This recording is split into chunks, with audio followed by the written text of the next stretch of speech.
with the scent of potpourri, the films we commit to memory. Crossing the felt ropes, watching from home on my TV, looking at all my eyes can see. They tell me I view obsessively. Hello and welcome to a bonus episode of the Obsessive Viewer podcast. If this is your first time listening, we're a weekly show that reviews one or two new release titles every episode with an occasional free-for-all segment at the end that we call Potpourri. You can find more of our work, including my written reviews, full episode show notes, and the complete backlog of our episodes at obsessiveviewer.com. You can also write into the show by emailing me at matt@obsessiveviewer.com. And if you'd like to support us and get access to hundreds of exclusive episodes, you can join our Patreon at patreon.com/obsessiveviewer, where you can get access to content at any of our tier levels on a recurring monthly subscription basis, or you can buy individual collections a la carte in the Patreon shop section. Recently on Patreon, FYC season, award season is upon us. I'm a member of the Indiana Film Journalists Association, and as such, I get access to screeners for awards consideration for the IFJA Awards in December. So what I'm doing on Patreon is basically grouping together immediate reaction reviews of those movies that I watch and putting them together in a full-length podcast episode that I call Patreon Potpourri. The first one of this award season went up the last week or the week before. I covered 4 documentaries: Super/Man, the Christopher Reeve story, Remembering Gene Wilder, music by John Williams, and The Remarkable Life of Evelyn. And that is up on Patreon as an audio podcast, but video versions of each of those reviews are also available on Patreon for the higher tier members of $5 and $10 members. And they got kind of early access to those as well. So check that out. And then later this week, this Thursday, by the time you guys are listening to this, I will have an immediate reaction recording of myself and Tiny talking about A Real Pain, the new Jesse Eisenberg movie that is opening in theaters this week. We saw it at a screening and chatted for about 20 minutes afterwards in my car for an old-fashioned parking lot special. So that's going up this Thursday. Once again, you can sign up at patreon.com/obsessiveviewer for all of that and a just bunch more content. It's obscene. I'm your host, Matt Hurd, and you can find me on social media, including Letterboxd, at the username of Obsessive Viewer. And in this episode, we're going to be talking about It Ends With Us, the adaptation of Colleen Hoover's novel of the same name, starring Blake Lively, that also features what is essentially a full-length Taylor Swift music video. And joining me tonight is my friend and fellow Stephen King podcaster, whose podcast, The Year of Underrated Stephen King, is one of my favorite shows of anything I listen to, and can be found wherever podcasts are available. Welcome back to the show, Kim C. How's it going? How are you doing this evening? Hi, Matt. Oh, it's so great to be on your show and see you and have all the chit-chat time with you. Yes. I am... ... Yep. Yeah, I'm right there with you. Yep. I'm fine. Yes. We're fine. This is fine as the world is on fire around us. So Correct. Yep. For the listeners, if you're listening to this in the future, I hope you find I hope you find the resources you need in the barren wasteland in which you're traveling. But also for context, we are recording this 2 days after the 2024 election. And, we had a scheduled time of starting about an hour and 17 minutes ago, but we just had a very nice heart-to-heart talk off mic. And I'm feeling a little bit better about things, not more about I don't know. We don't need to hash it out, but thank you, Kim, for being here to process as much as we could in off mic. So yeah. Oh, I appreciate you, buddy. It was so comforting to verbally process our collective despair. Yes. Yep. And of course, if you need, I'm not going to go into further detail, but it's really just, we're talking about the fact that we both watched It Ends With Us. So that's the trauma that we both experienced. And it might be poetically correct. It might be. Yes.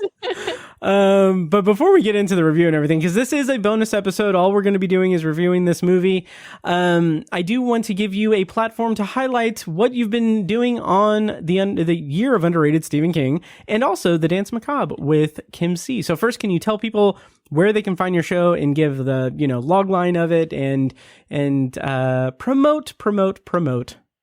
Oh, why, thank you, Matt. Of course.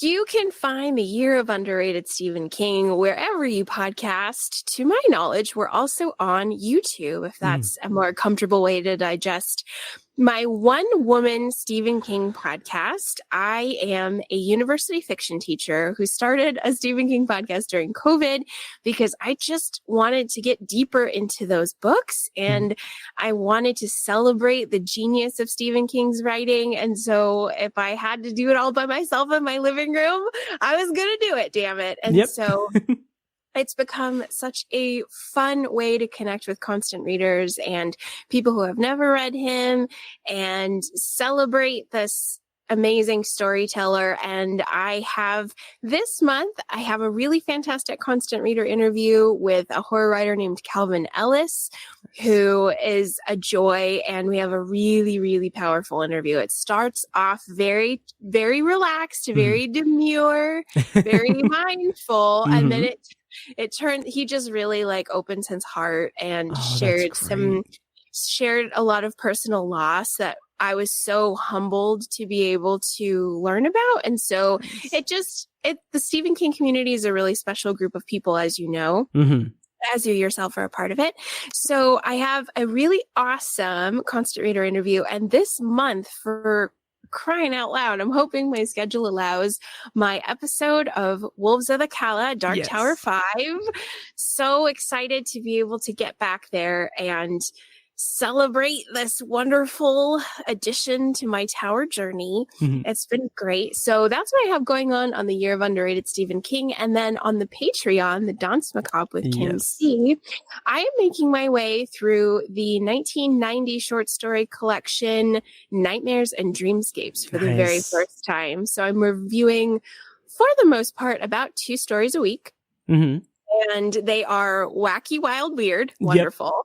And I'm really enjoying it. 90s King is different. And I'm having fun with that thus far. So the Dance Macabre with Kim C is my arena to talk about Stephen King females, put Stephen King short fiction in a brighter spotlight, and generally anything and everything additional, such as interviews with yours truly, with Matt Hurt, to share Stephen King reviews with me. So I am a Stephen King queen, and I hope that if you haven't found the show already, that you'll spend some time with me.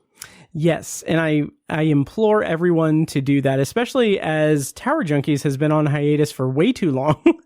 And I need to bring that back. I really do. It's been a struggle because Tiny and his wife had a baby. So he had parental leave from the podcasts, but I really need to get back into that. And as you kind of alluded to, on your Patreon, if you guys like listening to my voice, you can hear me talk about You Like It Darker with Kim C on the Dance Macabre. I really enjoyed that chat with you, especially since I haven't I have been working on reviews of that short story collection on Patreon, but I dropped the ball, so I have 2 episodes left of that. But I need to go back and do that. But it's not about me. So, but yeah, I really enjoy everything that you do and everything that you bring to the Stephen King fandom. It's an absolute delight, and I cannot wait to listen to your reaction to Wolves of the Calla, just in general. Cause one of the big anecdotes I have is I don't even know how long ago it was. It was 15 years ago when I first read it. And it took me a little bit of a little while to realize I love it because it's the Dark Tower, but that book in particular is so I have such an affinity for it because it's King telling a story in like because it's King telling a story, but it's also King riffing on like the story of like the Magnificent Seven, which is, you know, a remake of Seven Samurai, which is my movie snob favorite movie of all time. And like that story, that structure, that storyline is like it's in so many things over the decades, and it's like I can point to like its influence in some of my favorite stuff. And it was just so amazing when I first read Wolves of the Kala that it's like, oh, Stephen King did it too. Like this is such a great, like I can point to that and be like, yeah, this is Stephen King doing my favorite storyline from something. So yeah, anyway, I can't wait to hear your thoughts on that. And yeah, so yeah. Oh, thank you, Matt. I so appreciate your support. Yeah, it really, really gives me wings when the fire burns low. I feel you. It's been tricky to get episodes out. Like the latter half of this year, it's like, wow, this is hard. Yeah. So yeah. I think just our collective busy schedules and this wildly boiling hot long summer, and I don't know what happened. I feel like I just got sucked up by aliens, and I'm like, how is it November? What happened? Yeah. Oh yeah. It's insane. And I wish I could say brighter days are ahead, but you know, they aren't. But whatever. Brighter podcast days are ahead. Yeah. So, there was something. Oh, I did want to mention, I don't know. I maybe tweeted this or something or posted it on social media, but like months ago, like, I think it was like the day that your Holly review dropped. Cause I was oh, okay, we're going to listen to this. Like day one listen. And like I was out running errands, and like, it took me like, I was listening to it, and then I was like, you know, I'm gonna get lunch, and like, I was at I sat down like with my earbuds in, like at City Barbecue, and I'm just eating lunch, and I'm like, I'm listening to this while eating lunch, and it was like it took me back to kind of the kind of grossness of the story, but I loved that review, and I loved that novel as well, so. So congratulations on not making me vomit my lunch up as I heard you review a book about cannibals. Thank you for listening, Matt. Of course. I love that you were chowing down on barbecue as we talked about people being eaten. I love that. Yeah. So awesome. Oh yeah. And I had just the surreal moment where I was just like, kind of, because I was alone and I was just sitting there eating it, and I was just like looking around like, this feels weird. Like it feels weird. Like no one knows what I'm listening to, but like the content, there's a weirdness factor to it that I can't really get out of my head. So yeah. So I don't know. Yeah. So once again, where can people find the Year of Underrated Stephen King, like socials and everything, and then we can get into the meat of the episode. No pun intended, actually. But no pun intended, but welcome nonetheless. Love it.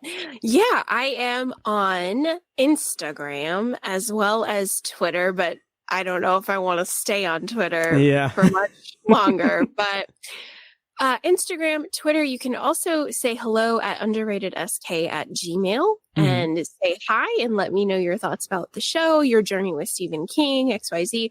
But I would super duper love if you would become a Patreon subscriber at the Dance Macabre with Kim C, which is patreon.com/dance with Kim C, which is dance with an S. Very much like the Stephen King nonfiction title for you constant readers out there. So you should be able to find me Instagram, Facebook, Twitter. We are not on TikTok. Matt is though, so follow him. Yeah.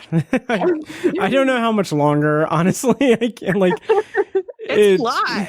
It is a lot. And like with TikTok, it's like the amount of effort to put in is like I can't add more to my plate. Again, no pun intended with talking about Holly, but it's just like it's exhausting. And YouTube. You can always find us on YouTube as well. And yeah, my plan for the rest of the year on the Year of Underrated Stephen King is Wolves of the Cala. That one's going to be a big one. Yes. And then I have one other extra special constant reader interview with the horror author that I will reveal exclusively here to you guys. Okay. I think if I can get my ducks in a row in the time allotted, I'm going to have a constant reader interview with Grady Hendrix. Oh my God. Okay. Yeah. Okay. I have celebratory expletives in my mind. That's amazing. Oh my God. Yes. Yeah. Oh my God, Matt, awesome. I was so nervous. You are going to hear me trying not to fall apart because he is so lovely and charming, but I was wound so tight. I was so nervous because it's Grady Hendrix. Yeah. It is like a stack of his novels are just on my bookshelf. Oh, and yeah. all of my English friends are reading them, and I'm just talking to him about King. And yeah, that's so awesome. It is going to be a constant reader interview where I am probably the least put together. I'm sure you hear my struggle. Yeah, I'm sure it's great. I'm sure it's going to be amazing to listen to, and I can't freaking wait. That is huge. That's awesome. I'm so excited for you. That's awesome. So that should be hopefully November, December. And then I have my Best of Underrated King 2024. Of course. Where I rank everything we read, and hand out some awards, much like Matt does with his best films of the year. Mm-hmm. So I'm going to do the same. So we've got about 2 to 3 more episodes on the Year of Underrated Stephen King. And on the Patreon, we're just bopping and rolling with Nightmares and Dreamscapes and SK Film Fridays. Nice. Well, congratulations to you on all that you do. It is obviously, I'm a huge fan. So, and it's great to see you thrive so much. It's awesome. Oh, thank you, man. Yeah. And really, really quick, since you are working through Nightmares and Dreamscapes at this point, like, what is your favorite story so far? Ooh, that is a really good question. Thus far on the journey, I think I had a really good time with Popsy. Nice. Okay. I love a little vampire action, and I like that we have a evil protagonist kicking off the story, and there's some real righteous comeuppance with Popsy. That was a lot of fun. I also, of course, I'm blanking on titles because you got to stay fresh with these stories before you they leave you. Oh dear. Let's circle back. I'll come back. Okay. I'll remember the titles here in a second because there have been some gems. Some real good ones. Oh yeah. Like I believe Dolan's Cadillac opens that collection, and like just the Wile E. Coyote of it all is just exquisite. It's amazing. And like it's such a fun revenge story. It's amazing. And yeah, that one is so wild. And we've had 2 Nevada stories in the collection thus far. So I wonder if King was doing some motorcycle riding out in my neck of the woods for this. It's cool. That's a good question. Yeah. It's so fun to see him in like just different areas because you would equate him to Maine all the time. But like when he tells a story like in the plains or in Florida or in Nevada, like it's great. That's one of the reasons why I love The Stand also. But this isn't Tower Junkies. This is Obsessive Viewer. But it's a bonus episode, so we're kind of freewheeling in here. It's fine. Before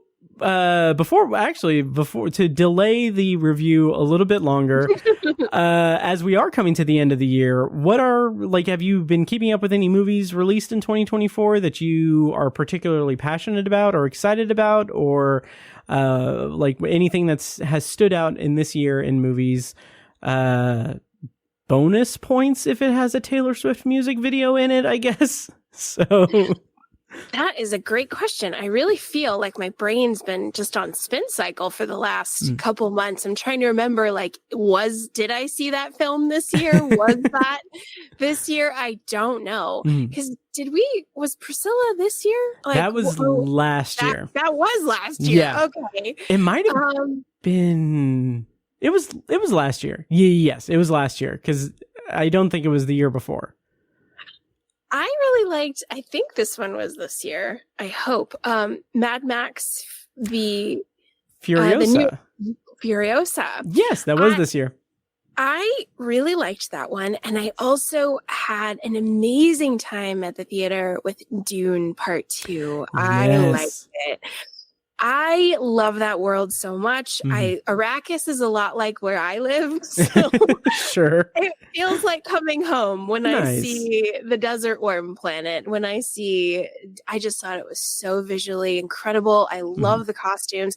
I love the music. I love what they're doing with Dune Part 2. So I had a blast at the theater this year with that. I loved circling back to Furiosa. I thought it was great. I thought it was a really strong Mad Max output. I loved the story. I felt it was like the most layered, deep story we've had in the franchise thus far. Fury Road is so fun, and it's such a great adventure film. But I dug Furiosa. Nice. And I'm trying to remember others that I loved, but nothing is bubbling up to the surface. But if I think of any more, I'll let you know. But nice. I loved Dune and I loved Furiosa. Very nice. 2 desert themed movies. That's very interesting. I didn't even make that connection. Yeah, well, that's great. Those are both really good. I think I was a little bit cold toward Furiosa, but Dune Part 2. It's one that I need to revisit because I haven't seen it since the theater. But man, just it's great. It's like anything. It's amazing. Just like what Denis Villeneuve can do with such a just monumental property. Yeah. It's done so well. It's just wow. What are some of your favorites? Maybe some of yours will jog my mind. Oh, yes. So here's the thing. And I think I kind of, it's a brag. And I think I mentioned it in the main episode this week also. So I apologize for the repeatingness of it. But this has been a banner year for Obsessive Viewer. I have been working toward doing weekly episodes, despite or because of, external things that have happened. I've missed 5 weeks, but I think I'm going to end the year with 51 episodes if I stick to the schedule. So I was able to recoup. This is one of those episodes that's recouping that, making up time. And, I say all that because this is, I believe, the 71st, It Ends With Us will be the 71st or 72nd movie that I've reviewed on the podcast. Whether it be a featured review or a secondary review. But long-winded way of saying I've watched a lot of movies this year. So, Civil War stands out. I really enjoyed that. As polarizing as it was and will be in the future as well, but it's really good. I'm trying to think of some deeper cut ones. This isn't one of those, but Twisters was really fun. That was. Oh my God, I loved that. Yeah. I loved that. Oh, absolutely. And I talked about it in the episode where I reviewed it, but the original Twisters, that's one of the core memory movies of my life, and 90s gold. It's so good. And Twisters was just so fun and did some really unique, interesting things with it as well. So really liked that. I do want to highlight the next bonus episode of Obsessive Viewer that's going to come out on November 17th is for a documentary. Tiny and I reviewed it. The documentary is The Speedway Murders. And here's the thing. So to preface it, we talk about it in detail in the episode, but The Speedway Murders is available on Hulu right now. It is going to be on my top 10 for a variety of reasons, but one of the big reasons why it spoke to me and Tiny is that it's a true crime documentary about a murder called the Burger Chef murders that happened in 1978, still unsolved. 4 teenagers were closing down a Burger Chef in Speedway, Indiana, and were abducted, and their bodies were found, and the case has never been solved.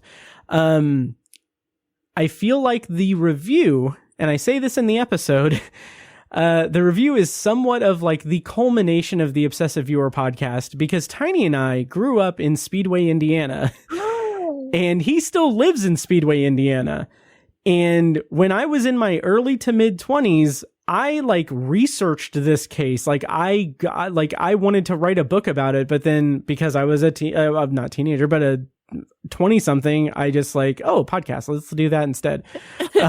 So it's an incredible documentary. It does this interesting thing where it's a meld of like, it's a docudrama. So there are actors who are playing roles that aren't reenactments. And it gave me this incredible like sense of like respect for the filmmakers, that it's like they get it. Because here's the thing that I say in the episode, the thing that I'm going to be talking about ad nauseum in the year in review episode, is that the way that they handle the reenactments, in air quotes, is done in such a way that it is so respectful to the victims that it brought me to tears, because it isn't reenactments. It is giving a voice to voices that were silenced cruelly, horrifically, and justice has never been served with it. And it's just like that care and respect for this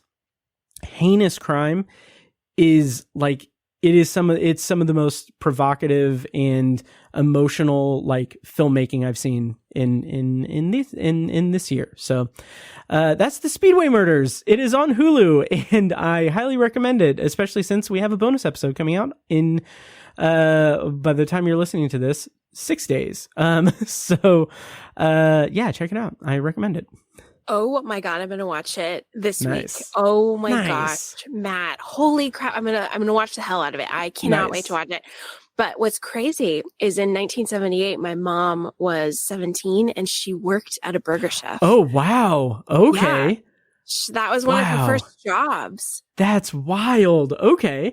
They talk about like one of the theories is that there was like a gang of like robbers who were like, they were robbing Burger Chefs, and it's like that adds kind of it's really interesting. I'm very curious to hear what you think. Also, it was really surreal because when I was watching it, I was like, I went to that high school. Like they filmed this is like it's surreal because it's like a really well made documentary. It's like it's a documentary, like it's Australian filmmakers making a documentary about my hometown and a murder in that. And it's like, I can see, like I've driven these places. I've seen these, like it's weird. Yeah. So anyway, it's really good. Okay. I will watch and I will be writing you. Nice. I will. Please I will do. let you know, because it is now at the top of my list. It is like priority 0. It is nice. happening. Awesome. Yeah, I'm excited for you. So other than that, like I really liked Smile too. And I'm just looking at the list of episodes I've done this year. So there's been a lot of really good stuff this year. I also do want to highlight again, I did the whole Heartland Film Festival thing. Wasn't expecting to, but kind of got out of my grief coma and went in and snagged a few interviews with filmmakers. I liked all 3 of the movies that I interviewed the filmmakers on. So if you can find them, I don't know that they're not available now, but they will be eventually, hopefully. But Re-Entry by director Brendan Choisnet, I think. So sorry, Brendan, if you're listening, but I did a very good, very fun interview with him and screenwriter Daniel Nayari. at Heartland. And then I also did an interview with writer-director Kirsten Foe from Off the Record, which does have a release date, at least on digital, on February 14th. Really, really loved that movie. Incredible. And also, unfortunately, timely, as it deals with like an abusive relationship and power dynamics and all about like the music industry as well. So it's very, very, very well done.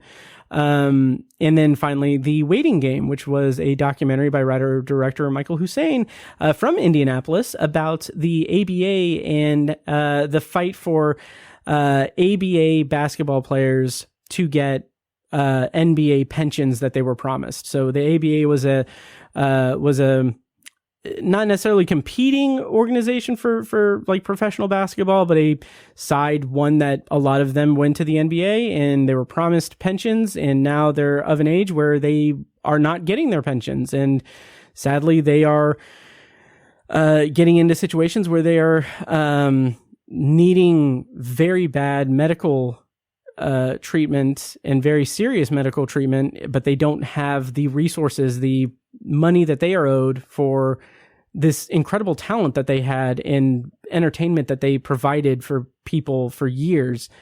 And it's a very incredible documentary. It's called The Waiting Game. Have an interview with Michael Hussein on that as well. So yeah, those are 3 Heartland movies that I saw that I really liked. Ooh, very nice. Yes. So that's that segment of the episode. Shall we get into the review that we're doing for It Ends With Us? We'll do a non-spoiler and spoiler review. Are you ready, Kim C? I'm ready, buddy. I'm so happy you watched this with me. Yes. And like I said this on Patreon in a couple of times, where like basically at the end of a Patreon review, I'll be like, oh, I've got this coming up, and I'll just be spinning my wheels and talking until I realize like I need to stop talking. But I'm like, yeah, I really need to get Kim C on for It Ends With Us. And like, I've said somewhere, I was like, cause I need to justify seeing this in the theater. I need to make sure that we do the thing that we planned on doing, so that it wasn't for naught. Correct. So yes. So that's a hint to how this review is going to go, but yes. So, currently you can watch It Ends With Us on, VOD. I don't think it's streaming anywhere yet, but it came out in theaters, some time ago. I don't have that readily available to me here, as I kind of vamp to give time to find it as I scroll down IMDb. It came out in August. And so now it's on VOD. The premise, according to IMDb, is when a woman's first love suddenly re-enters her life, her relationship with a charming but abusive neurosurgeon is upended, and she realizes she must learn to rely on her own strength to make an impossible choice for her future. Director for this movie was Justin Baldoni, and writer was Christy Hall, adapting the book of the same name by, not the same name of Christy Hall, but the same name of It Ends With Us, just to be clear.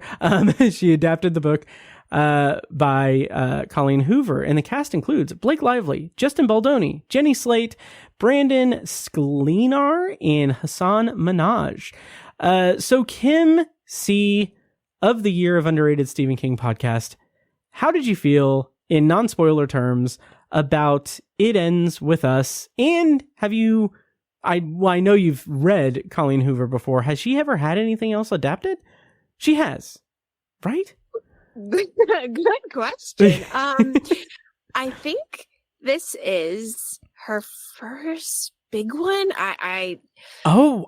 You're right. Yeah.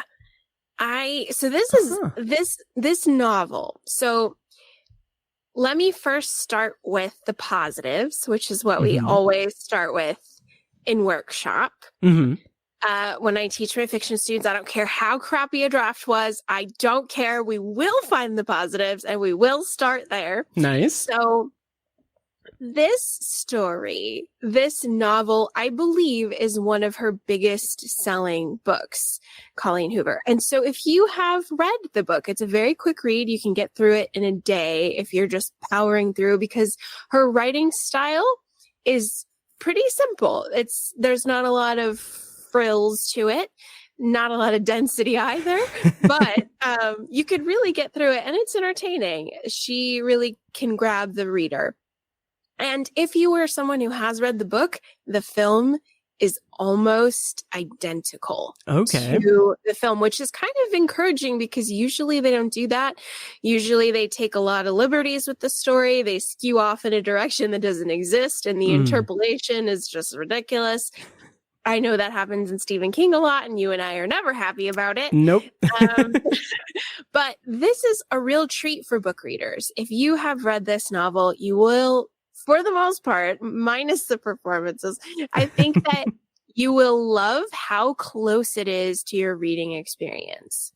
Nice. Well, that's encouraging that it is at least very truthful to the source material, and that's good. And to share one of my positives about it, like I do, when the movie gets to the point where it is depicting the abusive nature of the relationship, like I think that there's some things that we can probably talk about in spoilers, but there's the way that it handles that, I think is very, very delicate and very smart, and done in such a way that it creates this very raw emotional kind of depiction of it, where in a lesser depiction of it, it would be more tied to like, well, why didn't she see it? Why didn't this happen? Like, why didn't she get away? Like, it presents it in a way that is addressing this incredibly delicate subject matter without doing anything that resembles victim blaming. And it feels like a very real, very honest portrayal of how these things can escalate in a way that can't be seen by like just through the naked eye, basically. Like you have to really recontextualize some things and do work to really realize what's happening, because it's so it's so hard to kind of mine from that, which again, like, not to bring back the past segment or anything, but to kind of give another shout out to Kirsten Fo's movie, Off the Record does that like 100 times better than this movie. Like, that's what that movie's all about. And like, it blew me away. So when that comes out in February, I highly recommend it. But anyway, that's a positive that I have on It Ends With Us. Yeah, so that's where I'll share that. I agree with you. I think that's a good thing to highlight, is that if you are a survivor of DV or SA or something of those of that nature, it's not super triggering, which is very nice. Like, the last thing anybody wants when they're escaping to the theater and they don't know what they're getting into. Yeah. Which we're going to talk about the marketing for this film. Oh, yes, we have to. Oh my God, Matt. So, I was very pleased that I didn't have to close my eyes and hide my face, because I didn't want to see a lot of graphic violence. Yeah. And what I did like is that it does honor the source material, where sometimes a relationship can subtly become, hey, this is not okay, but it's in this relationship like sphere dynamic where the lines get crossed, but you're all confused because you are in love, quotes, with this person. And so I agree with you. I feel the way that they showed the moments that escalated were done in a very respectful way. And it also highlights to people in relationships, it could sneak up just like that. It could be that quick. Yep, absolutely. And it's a matter of perspective, but it's also done in such a way that it's not like, again, a lesser movie or a movie that's sensationalizing the subject matter would have the character making excuses in the moment, making excuses, and like, what it does something so interesting in that shift of perspective that I think goes a long way in telling this messaging in the movie in a very delicate way. Now, if I'm free to talk about the negatives, get it, go for it. That is maybe one of the only like positives I have for it, because the things around it felt a little bit, there were moments where it felt a little bit icky and a little bit it felt a little bit reckless in some cases. We'll talk in more detail and spoilers about kind of the ending, which I had a huge problem with. But this is like an hour and 45-minute movie, I think. It's 2 hours and 10 minutes. Okay. It's 2 hours and 10 minutes. And like for the first hour, it is through and through like a meet cute relationship drama that really builds up the charisma, the chemistry. And like it has like this steamy sexiness to it, which there's nothing wrong with that. But like when it's spending that much time, and I'm like, isn't this about an abusive relationship? Like what? Like is this like, am I in the right movie? And like it pays it off in a way that is interesting, but also like that just felt like that marketing thing, like grab your girls and go get like whatever it was and have a good time at the movies. It's like, no, this is a very serious and very, very, very delicate thing. Like you're spending an hour of the movie making us fall in love with this couple and fall in love with this guy for her. And it's like, ew, I don't know about that. And then the ending, I will get very angry at the ending in spoilers, but it just feels like having your cake and eating it too. And when it should be like, it is such an important and serious topic that it needs to be at the forefront much, much, much earlier. So that was a big problem I had with it. Well said. Yes, there are so many problems for me, Matt. Oh dear. As someone who read the book, we'll talk about that more in spoilers, but one defining thing that I think really sunk the ship for me is when Matt and I spoke on my Patreon about my love of Blake Lively. I'll start with that. I have an irrational love for this woman, but I really believe, Matt, this film might have killed it for me. Oh, really? Yes. Okay. Oh my God. Interesting.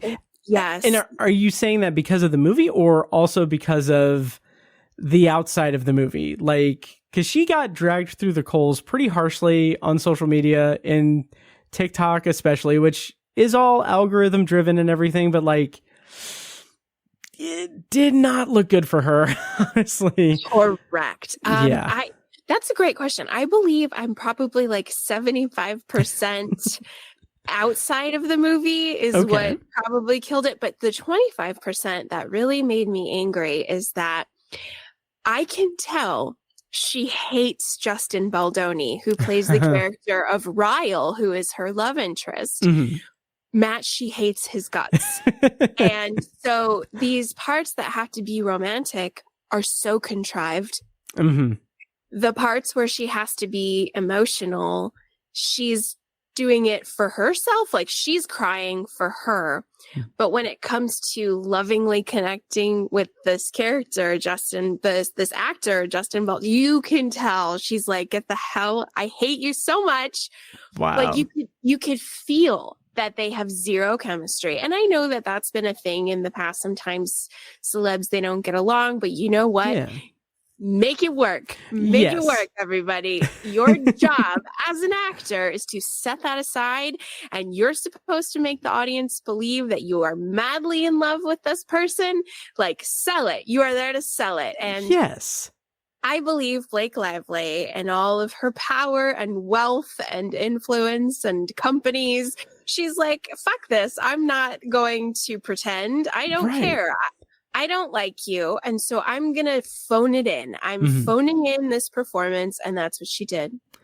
That makes a ton of sense. And it also feels like there is maybe this is speaking out of turn, because this is not really backed. This is mostly backed by just, the TikTok of it all. But I wonder if part of that is Justin Baldoni being the star and co-star and director. I feel like the impression that emerged in the controversy online with her is that the appearance is that she seems a little power driven, and like maybe, you know, the Ryan Reynolds of it all kind of rubbed off on her. So she wants to control, like, you know, everything and be like the center of everything. So maybe there's a level of that where it's like, well, he's the director, but I'm the star and producer, and I'm going to have my best friend's music in it for an entire song. That really, really bugged me. Like, I know that's such a minor complaint, but it's like, I wrote in my Letterboxd review that, like, there is an entire and it's a sequence scored to an entire beginning to end Taylor Swift song that happens immediately after Blake Lively's character tells Jenny Slate's character that she's the best friend she's ever had. And I'm like, I understand maybe you like force that in there so that, you know, you can get the Swiftie audience in, but also it's like, it's so transparent, like like it's just, it seems like it's acting in the interest of the off-screen aspect of it and not in service to what the story is and everything. And it seems reckless because it's an important subject matter. So I don't know, that bothered me. Yeah, I'm not a Swiftie, and not saying anything bad. You and I have talked about this before. Yes. I admire her so much. I think she's an amazing singer-songwriter. I will never disparage Miss Swift, but I am not a huge fan. I can count on one hand all the songs I like, and there's only about 5. Yeah. And so, but yeah, I don't own any of her albums. I am not a Swiftie. She's just outside of my age range, I think. Sure. Yeah. But yeah, I too was a little irked, and I felt, you remember, I mean, do you remember when we would watch shows on the WB? That's how I felt. Like, oh yeah. The Buffy, Angel, Popular, Roswell. Popular. Like, I'm so glad. That is such an underrated show. Like it lasted like a season, I think. And yes, oh my God, Popular. Yep. It felt like our high school Tuesday night, like teen soap opera viewing. Yes. Oh yeah. That's how it felt. Absolutely. Absolutely. Yeah. Which maybe if I revisit it, maybe I'll get some nostalgia. Right. I mean, I love Dawson's Creek. It was way too mature for me at the time, but didn't we love the hell out of it? Yeah. Yes, we did. I loved Dawson's Creek, but I discovered Dawson's Creek because the creator and writer of it, Kevin Williamson, wrote Scream, and like that was my entry point to loving movies. And I was like, oh, he made this show too. I'm gonna watch this, and I loved it because I loved those like goofy teen soap operas, and I made myself believe like this is what high school is going to be like. It wasn't. Oh my God. But, really? Yeah. 100%. You're so right. Really quick tangent. I'm watching a soap opera totally made for women. It's on Hulu and on ABC called Dr. Odyssey. Okay. I've seen like the images of it. Yeah. Matt, it is so awesomely bad. I'm obsessed. It's just so charming and cute. It's totally, you know, if you're a man and you like it, that's awesome too. But I really do feel that they're writing for a specific demographic, and it's for me. Nice. But anyway, the reason why I love it so much is because Pacey, aka Joshua Jackson, is the star, and I have been in love with him since I was a wee one because he was Pacey on Dawson's Creek, and I will love him forever. Iconic. He's an icon, and oh, absolutely. That's one of the reasons why I was thinking like maybe I could check the show out because I really like Josh Jackson. He's great and everything, and it is so charming. It is charming, nice. And I get what they're doing. They're really sort of creating that love boat, which is a little bit above our age range, sure. But they're making this like fantasy, beautiful cruise show. And it's sexy, but then they have this underlying sincerity of like, yeah, this is schmaltzy because you know what? This is a fantasy and people want to enjoy life. So let's make a show that you can turn your brain off. You can have fun. The hero wins. Everybody's safe. It's awesome. And Nice. people look good. And I'm like, this is great. But they know exactly what they're doing. Like they understand. They understand that like, and so the premise of the show is that he's a doctor aboard this beautiful cruise ship called the Odyssey. And you find out, this isn't too big of a spoiler, it's in the pilot. Mm-hmm. You find out he was like patient 0 with COVID. Oh, interesting. One of them. Mm-hmm. And so he was basically in a, what do they call him? An iron lung for like 5-6 months because he was patient 0 and nobody knew anything. And so he was like, when I thought I was going to die for months. And then when I made it, I just decided, you know what, for the rest of my life, I'm going to choose joy. Huh. And so he takes this, he's seriously overqualified for this doctor position, but he's like, yeah, I'm going to be doctor on the cruise ship. And it's so fun, Matt. Nice.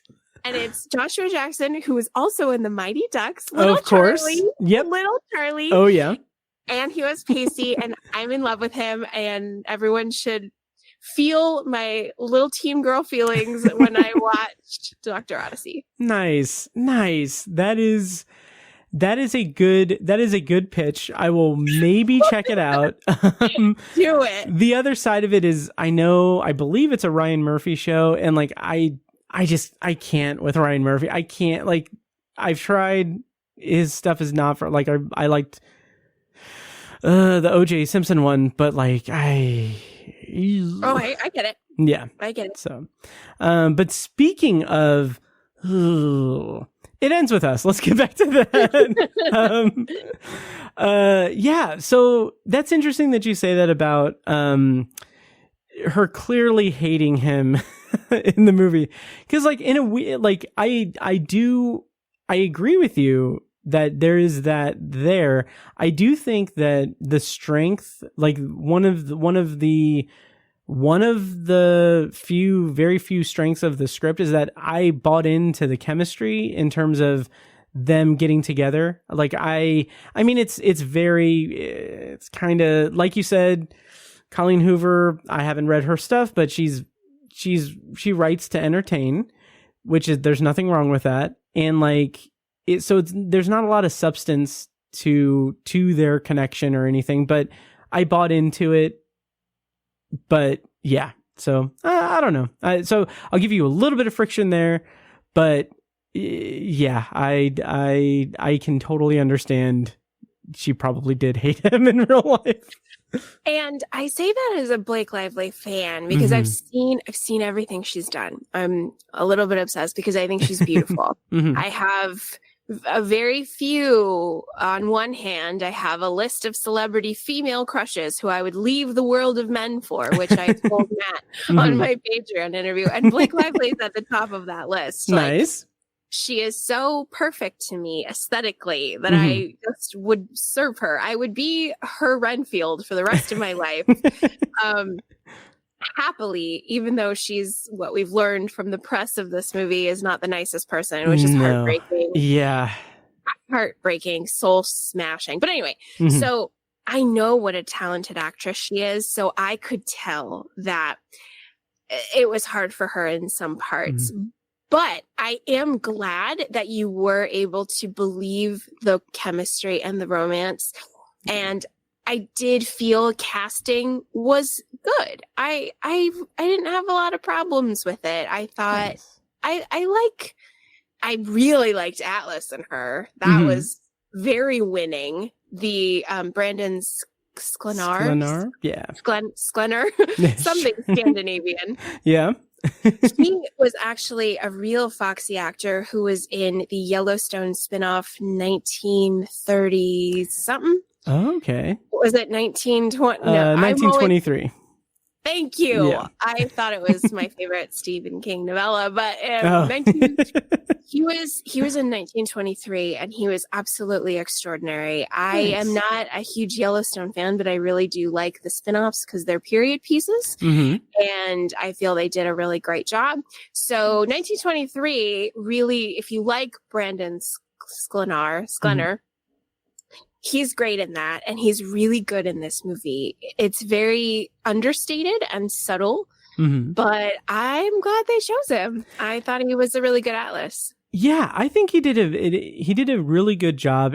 That's one of the points, like there are a couple of points in the movie where he is the reactionary character in a couple of instances, and like it complements the subtlety of the friction in the relationship really well, while also being a bit cliched. It is very much like a surface level, like, okay, he bad, me good.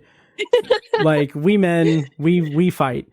And like really there's nothing wrong with that, but it just seems like there's just some, like, it's tangling with like a more subtle story that is kind of tangled up in that. But I do think he was a good choice for that role. Yeah. And he did a good job. Oh gosh. Yeah, folks, there ain't nothing new in this story. This is a cliched heap of predictable. So do not go into this thinking you're gonna get something twisty and surprising. Right. Yep. Yeah, totally agree. But I do, again, to harken back to a recommendation I made, do check out Off the Record when it comes out, because it does a lot of these, a similar thing, but in a better way. Yeah. Matt, I did want to ask you about our flashbacks. One of the very large parts of the film is that we have numerous flashbacks to when Lily Bloom is a teenager and young Atlas is a teenager. And I would say that's a decent chunk of our film. Yeah. And I really enjoyed those flashbacks, maybe more than the present day cast, which is nuts. Yeah. What were your thoughts? I remember thinking that they were pretty good, pretty decent. I feel like that storyline of her helping him as he's in a bad place, he's homeless essentially, that went a long way to really sell like the compassion and their connection in a really strong way, in a stronger way in a stronger way than her and Ryle, because that is based all on like this attraction based chemistry and more about like, oh, he's saying all the right things and they're having this like sweet or this fun like repartee, but like the impact, the emotional center of those flashbacks is her helping him and him like reciprocating that help and like them growing emotionally together.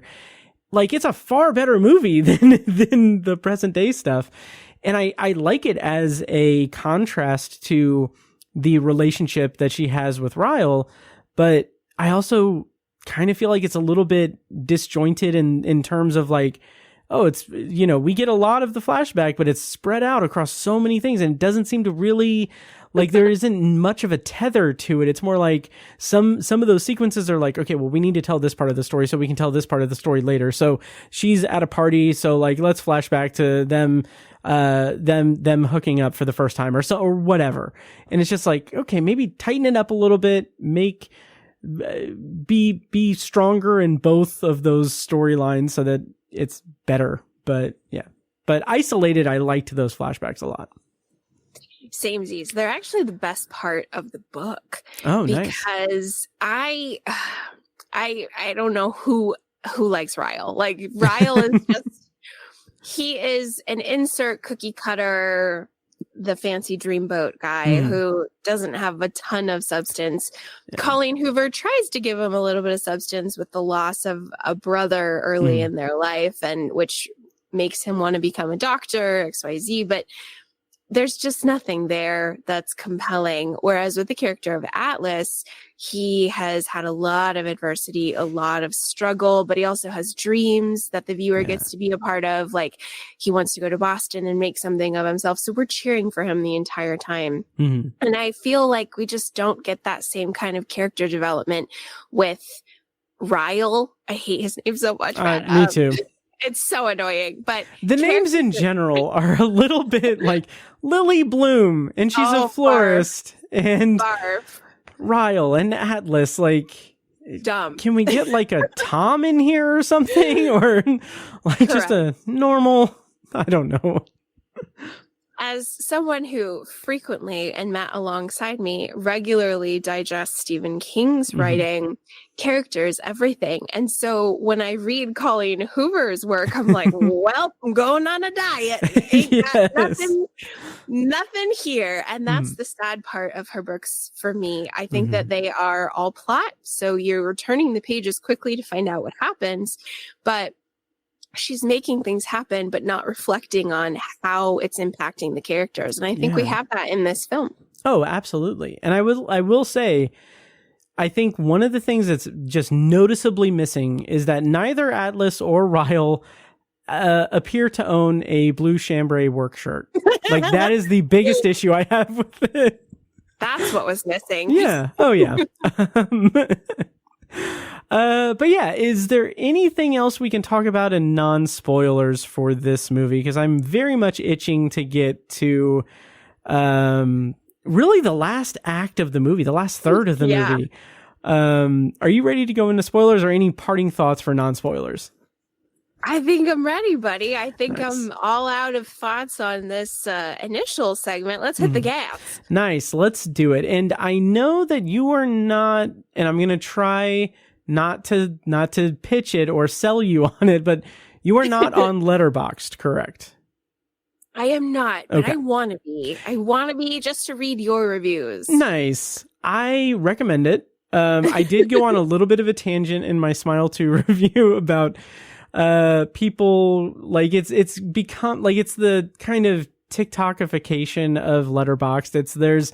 If you go to any movie that has like a wide release, like if you go to the most popular like reviews, they are like 1 or 2 sentence like shit posts that are just like like trying to be clever and nothing about the actual movie. And it's just like, it's sad because like I'm looking at my 4-paragraph like dissertation on It Ends With Us, and I'm like, it's got 1 like.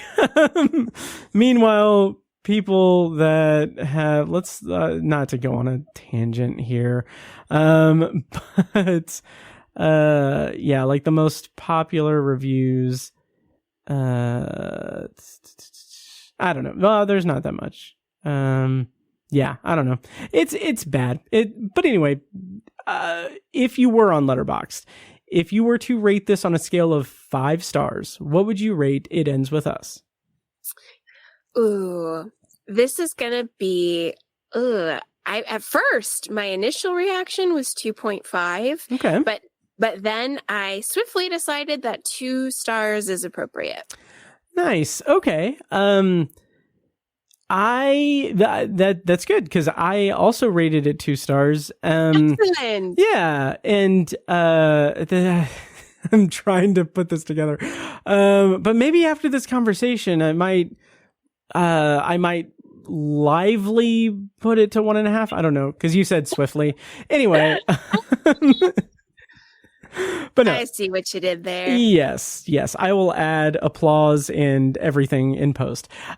So, yeah, it'll probably stay at 2 stars. But let's go into our spoiler review of It Ends With Us. I'm going to play a clip from the trailer. If you don't want to listen to the spoiler review, feel free to not listen to the rest. But I'm going to play a clip from the trailer. When we come back, we're going to be spoiling It Ends With Us. What's your name? Lily. You? Ryle.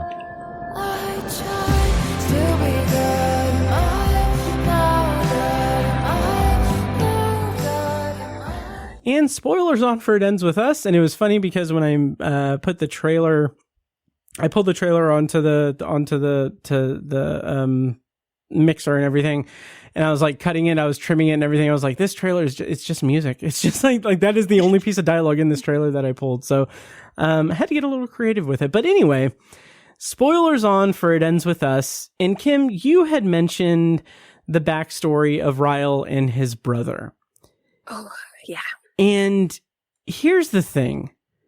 My biggest issue with this movie, and I might feel like I'm going to say this as passionately as I would have outside of the theater, as I would have like in the span of time between watching it and seeing it now, but I do feel a little bit emboldened by what's happened this week. But here's the thing. The idea that it presents at the end, it veers very, very, very closely to giving him an excuse for his abusive behavior. Like all of the goodwill that this movie does to make sure that the audience does not feel that Lily Bloom is a party to what, like a party to the abuse. Like that is the crowning achievement of the one good thing about this movie, I think. The crowning achievement of the movie is in the way that it puts us in her perspective and literally shows us her perspective on these things that happen, instead of being like crippling her with self-doubt or like turning people against her because she can't see the abuse that everyone else can see. Instead, it's putting us in this perspective that, yeah, there was an accident when he was cooking and everything, and, she burned her hand, and, oh, she accidentally fell down the stairs or what have you. And the way it's presented makes you believe that. And then it does the rug pull thing where it recontextualizes it and sees that he has been violent toward her. She just couldn't see it, and we couldn't see it. That is incredibly powerful filmmaking. That is really effective.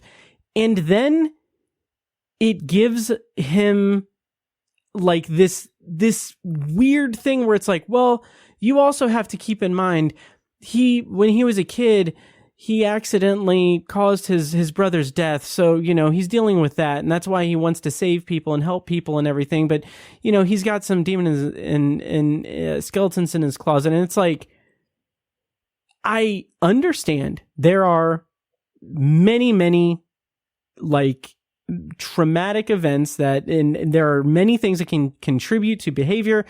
It is not an easy thing.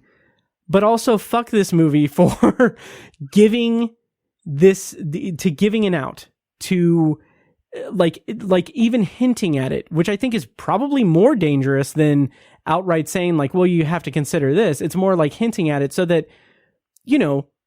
people who are maybe involved in very dicey relationships who see this perspective shift and can see that like, oh, maybe this is like this movie could have done a lot of good by presenting that as like a non-victim blaming sort of like experience. And then you waste it by saying like, well, he has this traumatic thing. So, maybe it's just not out of his control. And like, fuck that so much. I hated that. Yes.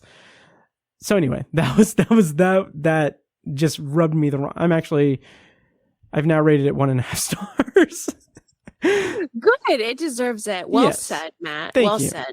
Because choices were made, and these were some capital choices, Matt. And it's like, wow, you guys suck. You really suck with that. That is gross. Yeah. That is gross. Yeah. How was your experience in the theater with that? Like, did you but how did you feel about it? It's interesting because the part that pissed me off the most was because I hate Ryle, so I could care less. I think but Kim, when he was a kid, and that gives him a free pass. Barf. Yeah, no. I think I am Team Atlas. I really am, because he was the more compelling character. But the thing that made me so mad about Colleen Hoover's writing, and then also the film had the opportunity to give us more data and they didn't, the thing that just made me mad is there's a scene in one of the flashbacks when it's Atlas and Lily's first romantic sexual experience. And it's not very explicit, but the audience knows that, hey, they've hooked up. And there's this insanely terrifying and violent scene. It's really, really Jack Torrance for those of you guys who know what I'm talking about. Yep. And it's really freaky. And the dad, Lily Bloom's dad, is this monstrous, abusive presence who, and this is a quote from the book, almost kills Atlas. Like, he nearly dies. He leaves Lily's house in an ambulance. And I just cannot reconcile that she does not show what that did to this character. Yes, that's a really good point. Like, a beating like that, you would probably have permanent damage. You would probably be hospitalized for a long time. Violence like that, like a beat down like that, changes you forever. And the character of Atlas just seemed to get off scot-free, which, I mean, a part of me is glad. I think he suffered enough, but that's not how storytelling works. Yeah. Actions have consequences. And so if you say your father almost killed this character as a teenager, there's no way he's just going to bounce back from that. And then he's not going to be either physically maimed in some way, or never want to talk to Lily again. Like, get away from me. Like, you're the reason I was in a hospital for 5 months.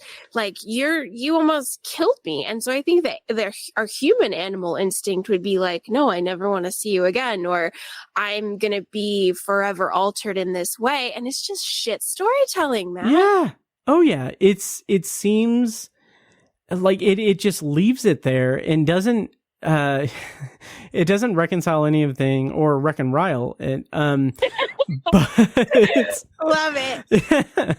But it just feels, again, like that kind of, I don't even want to say like sensationalizing it, but it just seems like it's lazy. It's lazy. Yes. It's lazy writing where, I mean, we have, again, I'm going to bring it up, a 3.5 minute, Taylor Swift music video. Like, you could have had that be a flashback to, the kind of closing off of that, or the capping off of that part of the storyline. But instead, I guess it's implying, or it's making a case for it being like her witnessing the violence of her father is what blinds her to the violence in her life, which is also, again, giving a little bit of kind of reckless explanations for why things are going the way that they are, instead of letting it breathe as this perspective shift where the character doesn't want to see, or it like subconsciously is not seeing the violence in her life.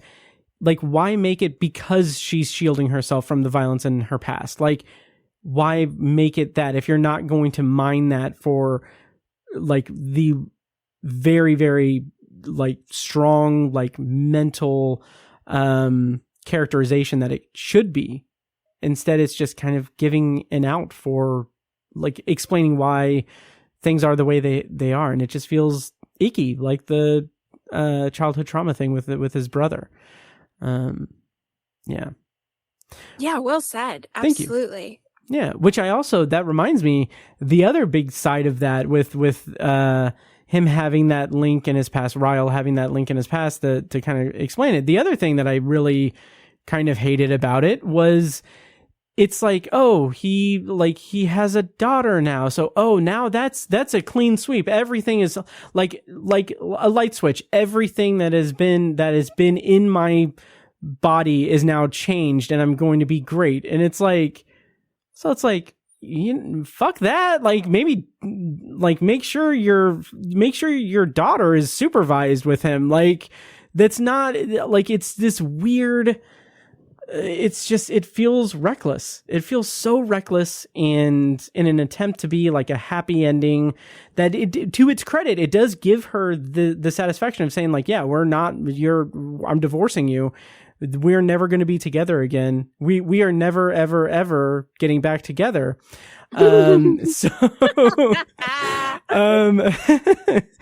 awesome. Yeah, thank you. So it has that as like a powerful moment for her, that's good, but it's also like,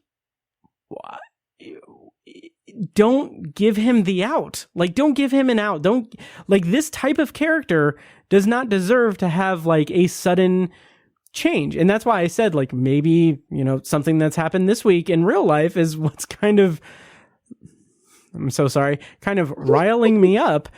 But like, you don't get a free pass. Like, an abusive person does not get a free pass because their partner birthed a child. Like, that does not give them like this carte blanche, like, oh, everything's okay. Like, yeah, your marriage is over, but I have a daughter now, so now everything is going to be great. I'm not going to be a misogynistic asshole. I'm not going to be abusive anymore. Like, people are more complex than that.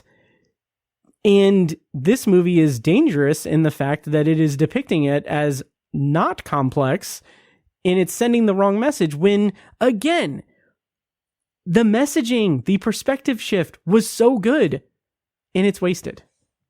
Absolutely. I also want to highlight, I'm sure the audience can deduce from Hollywood, Ryle is extremely attractive and very wealthy. Mm-hmm. And talk about a cycle, Matt. Yes. A woman who finds herself in an economic situation where she doesn't have the financial means to leave a situation. And then they're continuing to propagate, oh, well, he's handsome and rich. You should probably just forget you saw what you saw and cover up that bruise. Yep.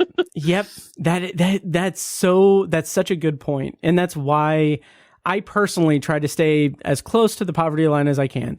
But no, that is such a good point. And there's so much more that could be explored in this type of story, but it's more geared toward a kind of fluffy, happy ending that, again, tries to have its cake and eat it too. And it's reckless in that respect. And I can't abide it at all. I appreciate you so much. And I think that is the key word. I'm so glad you've chosen it, reckless. Mm-hmm. And that is, ladies and gentlemen, if you are a Colleen Hoover fan or one, that is her writing, Matt. She is a reckless, careless fiction author who writes the way King wrote in his early career, which is, hey, I got to cash some checks. Mm-hmm. I need to pay rent. I got the light bill due. I don't give a shit. I just need to write stories. That's Colleen Hoover. Colleen Hoover is writing like the rent is due.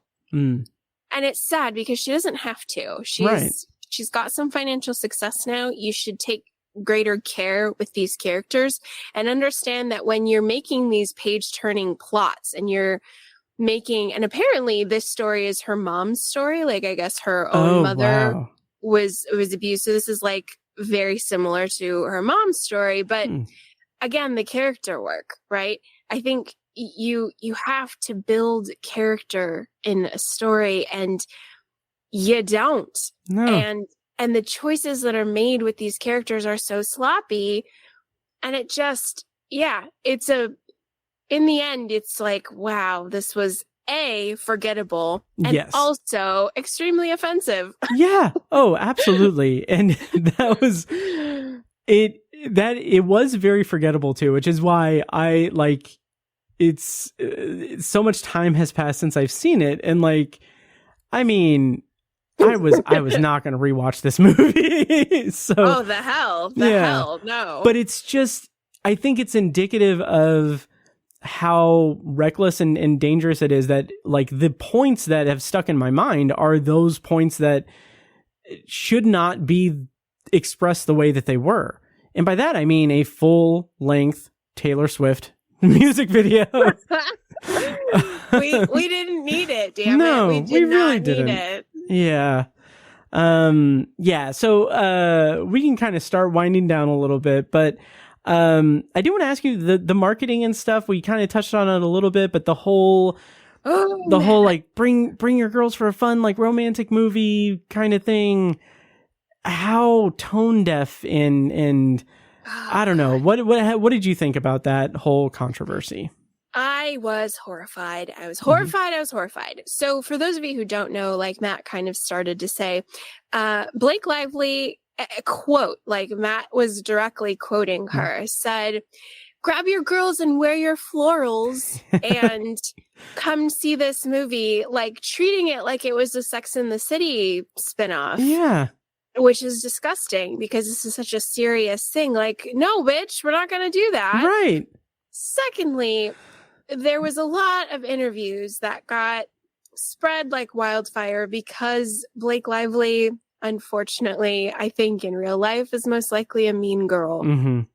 Which kills me because I love her or loved her. But anyway, she's just extremely dismissive of people who are interviewing her. She really does act like she is above all other plebeians like yourself and me. Yes. Like me and you. We're just the plebs and she's above us all.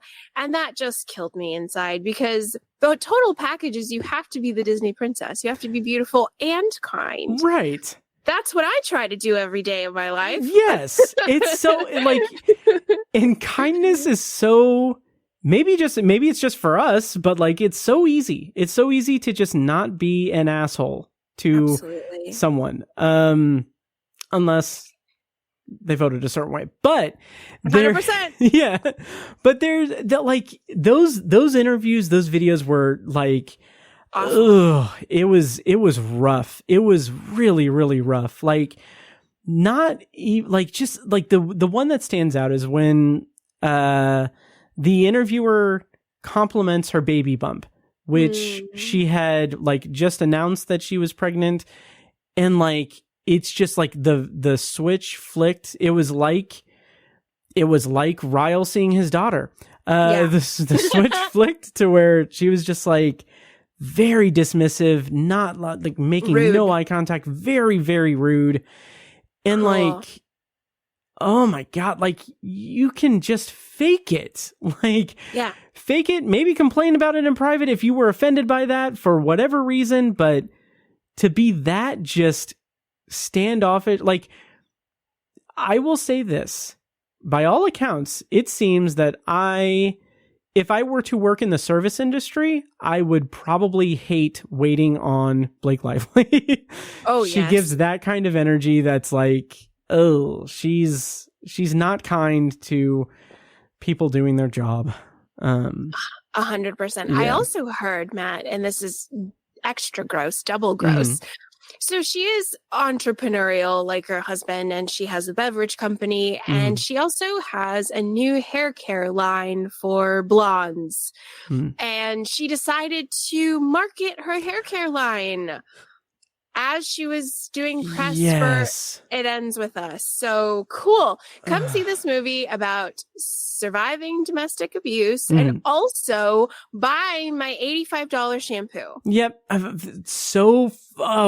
That is infuriating. Like, yep. Isn't that disgusting? It's disgusting. It is so disgusting. It is, it's horrifying. It's horrifying. Like, especially with, like, she's a producer on this movie. She knows the material. She knows what is being adapted. She's worked in this movie. She knows this movie. She has a controlling element to this movie. So things pass by her. For her not to just completely to discount the fact that this is a movie that should be of very, very high importance, to dismiss that and telling people to grab their florals and buy her products and everything. It's just gross. It's gross. Also, I will say there was a great TikTok account who did parodies of that interview thing where it was like, she was doing like, she would say like, I can't remember any examples off the top of my head. If I can find the user, I'll put a link in the show notes. But basically she would be like, all right, this summer at the movies, you don't have to spend this is not one of hers. This is just an example of what it was like. But like, you don't have to spend an arm and a leg to go to the movies, grab your florals and bring your girls to my new movie Saw in theaters now. And like, just like the most like, just completely tone deaf, like it's perfect satire. And like she did one for like Schindler's List and oh my God, like a lot of good good ones there. I got a huge kick out of that, but if I find it, I'll put a link in the show notes. But yeah, so that we can wind down this review. Any parting thoughts on It Ends With Us, Kim C? Why, yes.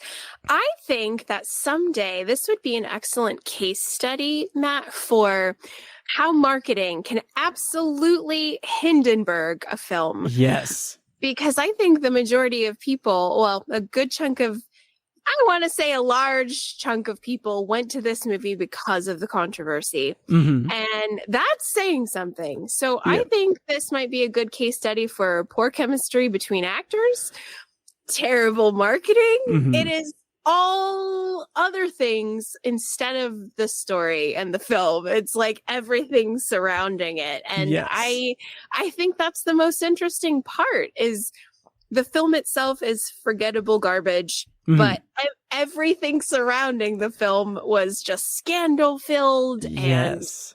eye-opening in a very negative way where you're like, what's going on? Right. Absolutely. So It Ends With Us, once again, is on VOD right now. You can find it on all the digital retailers. Yeah, I'm glad we've justified seeing this movie in the theater. Yes. So I hope that someday I can love Blake Lively again, but I don't know. This might have sank the Titanic for me, but that's unfortunate. Right? I think she needs a massive PR overhaul. Mhm. So she's got to hire some good people, but I think she needs to stay out of the spotlight for a good long time. Yeah. Oh yeah. Be a business owner and stay away from humans and Right. live in your gold mansion and look down on everybody else and don't be on camera and maybe make a perfume commercial in the next few years and I'll be a fan. Yeah, absolutely. And she can grab her florals and go see, go see The Substance. How was that? I heard oh that my was God. wild. Oh my God. Yes. So that's our review of It Ends With Us. And yeah, to end it, to kind of wind down the episode, The Substance, I talked about it last week on the show, but it's so like, I am not good with body horror. And the body horror aspect of this movie was unreal. Like, it was so good and so I felt like I was gonna get sick.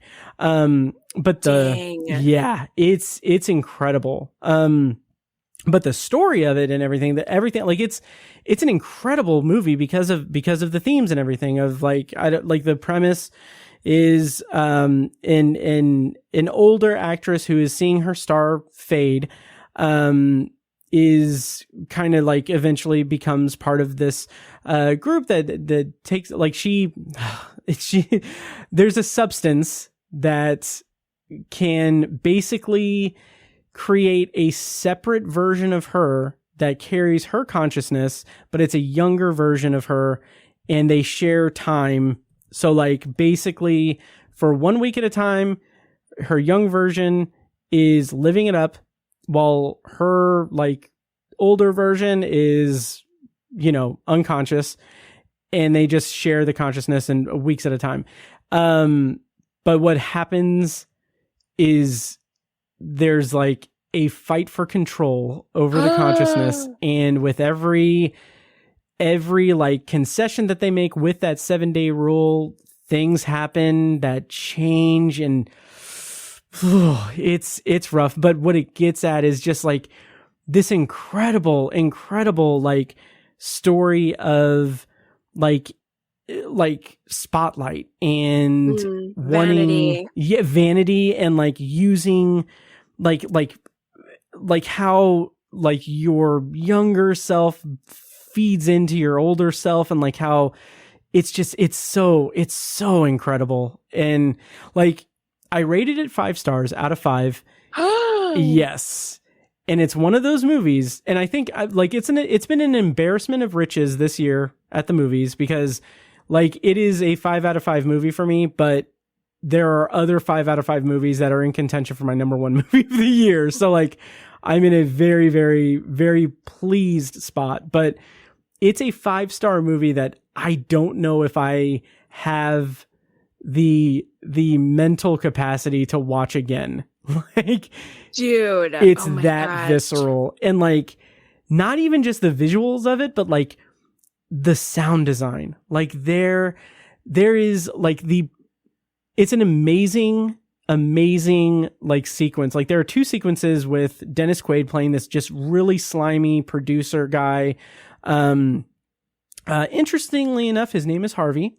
So, and he fits the role well, in the movie, but like they're like the times where he's like basically objectifying Demi Moore or Margaret Qualley, it's like the camera is like right on his face and like right on his mouth. He's like eating this grotesque like bowl of like shrimp, and it's like you hear every squish, every like saliva stuff. It's so intentionally off-putting and incredible, and it's like it's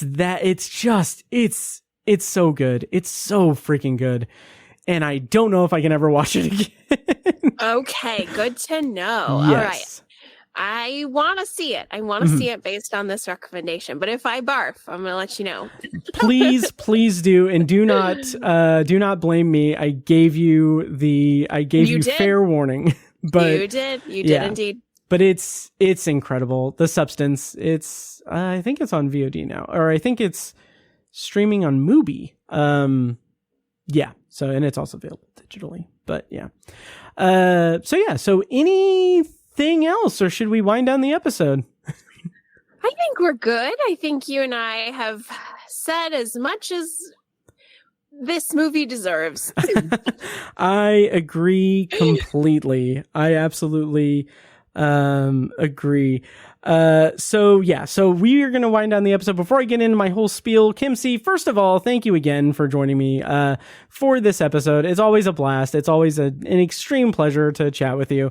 Even in these trying times, it is very nice to get to chat with you about movies and our shared existential crises. So, yeah. Absolutely, my good friend. It is always such a joy to chat with you. Thank you for seeing garbage films and talking about them with me. I love Anytime. that. I can see a movie and I can write to Matt and say, "Hi, buddy. How about you and I discuss Unobsessive Viewers?" So I love this time that we get to share together. Thank you for having me. Of course. Anytime. And once again, for the listeners, where can they find The Year of Underrated Stephen King on the internets? On the internet, I think Spotify might be a good spot. I'll pop up right away. If you just type in Stephen King into your little search bar, you should see my logo, which is me in a purple mask. And then Apple Podcast is a good spot as well. But I think anywhere you pod, we should pop up, as well as on YouTube. And then if you want to say hi personally, I will answer you on Instagram. I will also answer at underratedsk@gmail, as well as Twitter. But who wants to go on Twitter these days, eh? Yep. So, but I would love to hear about your Stephen King journey. And then you could also find me on the super rad exclusive VIP only Dance Macabre with Kim C, which is the Patreon. I would love to see you on there. It is such a blast. Lots of rad people, lots of communication. And right now I am taking everyone through my Stephen King earring collection because I love Stephen King accessories. And so I'm posting photos and all sorts of random wacky, zany, brainy stuff, in addition to extra Stephen King commentary that's a little bit less formal. If you've listened to the Year of Underrated Stephen King, you know I like to stay pretty teacher mode with it. But on the Patreon, I'm a lot like how I am with Matt, which is free. Nice. That is awesome. I highly recommend everyone go listen to everything Kim C does. It's amazing. So yeah, that will do it for this special bonus episode of The Obsessive Viewer. As always, thank you so much for listening, and make sure to follow the show on social media and subscribe to the podcast on your preferred podcast app. Also check out Obsessive Viewer Podcast's other shows, Tower Junkies, a Stephen King podcast hosted by Tiny and myself that Kim C has been on numerous times, and Anthology, my solo sci-fi and Twilight Zone podcast, hosted by me, as is a solo podcast. Next time on the show, I alluded to it before, I directly mentioned it before, but we're going to have a bonus episode next week that is all about the Speedway murders with me and Tiny. And in the main episode coming out this week, I'm going to be reviewing Anora, and for the secondary review, we're going to be reviewing Heretic. So check that out. I'm going to start playing us out, and then of course I hit it too soon, so I'm going to have to vamp as the music plays. So once again, Kim C, thank you so much for not only being on the show, but for allowing me to vent off mic as well. So thank you, and thank you guys for listening, and I'll see you in the next episode. And now, enjoy this short clip from a recent Patreon-exclusive episode. For the full episode and more Patreon-exclusive content, sign up at patreon.com/obsessiveviewer. He is incredible, and I had this thought during the movie that I wanted to say to you, 2, 3, 4, 5 words that I don't know if it would fit. Okay. Kieran Culkin as Eddie Dean. Ooh. How do you feel about that? Oh, shit.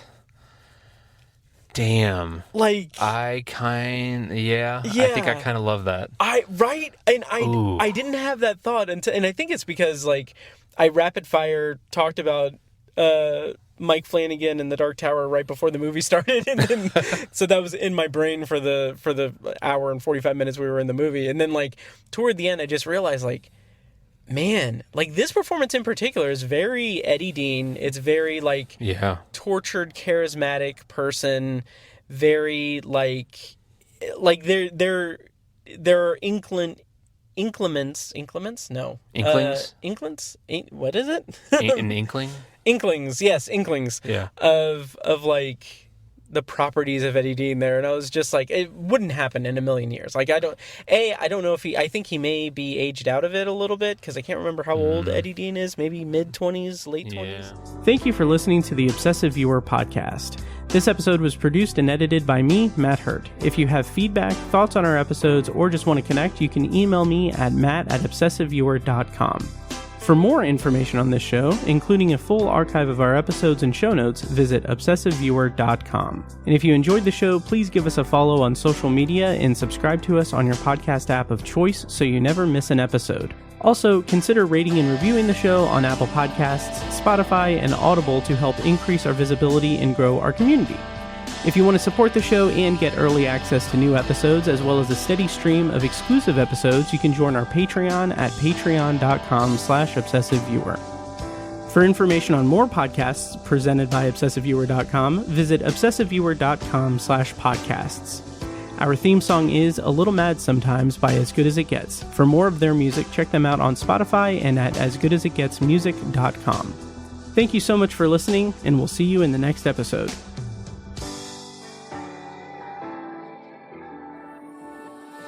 Get up to 2 months of free podcasting service with Libsyn. Check out the show notes for your promo code to get started podcasting today. Build up to Black Friday with savings all month long at Lowe's. Get up to 50% off select major appliances, plus take an additional 10% off when you buy select major appliances. And don't wait to pick up holiday inflatables under $20. Don't wait to save, in-store or online now, because Lowe's knows deals. Valid 11/6 through 12/4. Cannot be combined with additional discounts. See Lowe's.com for details and qualifying items while supplies last.